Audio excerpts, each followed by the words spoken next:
বাচ্চাটা আসলে শুধু একটু দুধ খেতে চেয়েছিল, কিন্তু কেউ জানত না ওর খিদে কতটা মারাত্মক। প্রথমে সে প্রায় পুরো নদীর জলই খেয়ে ফেলেছিল। এরপর একদিন কেউ একজন তাকে মেরে জলে ফেলে দেয়। নদীর তীরে এক কামার তার তলোয়ার পরীক্ষা করছিল। হঠাৎ সে জল থেকে একটা বাচ্চার কান্নার আওয়াজ শুনতে পায়। সে তলোয়ার ফেলে সাথে সাথে সাহায্যের জন্য ছুটে যায়। কোনো দ্বিধা ছাড়াই বাচ্চাটাকে জল থেকে তুলে আনে। কিন্তু এরপর যা ঘটল তা কল্পনার চেয়েও অদ্ভুত।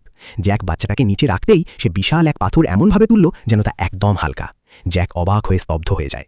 সেই মুহূর্তেই সে বাচ্চাটাকে নিজের কাছে রাখার সিদ্ধান্ত নেয়। প্রথমে জ্যাকের স্ত্রী রাজি হয়নি, সে বাচ্চাটাকে দূর করতে চেয়েছিল, কিন্তু ওর গোলগাল গাল আর মিষ্টি চাহনি দেখে তারা মুগ্ধ হয়ে যায়, মন গলে যায়। একটু পরেই তারা এক ভয়ানক বিষয় খেয়াল করল। বাচ্চাটা অবিশ্বাস্য রকম বেশি খাচ্ছিল। এক বেলাতেই সে কয়েক বছরের খাবার শেষ করে দিতে পারত। অবশেষে জ্যাক বুঝল এভাবে চলতে পারে না, তাই সে বাচ্চাটাকে জঙ্গলে রেখে আসে। এখন তার ভাগ্য দেবতাদের হাতে। জ্যাক যেই ফিরতে যাবে তখন একটা ভাল্লুকের গর্জন আর বাচ্চার চিৎকার শুনতে পায়। ভয়ে তার বুক কেঁপে ওঠে। সে তক্ষুনি ছুটে ফিরে যায়। যা দেখল তাতে তার কথা বন্ধ হয়ে গেল। বাচ্চাটা কোনো ভয় ছাড়াই বিশাল এক কালো ভাল্লুককে মাটিতে চেপে ধরেছে। জ্যাক নিজের চোখকে বিশ্বাস করতে পারল না। এরপর সে দারুণ আনন্দ পেল। এই বাচ্চা সাধারণ কেউ নয়, সে তাকে নিজের ছেলের মতো বড় করার সিদ্ধান্ত নিল।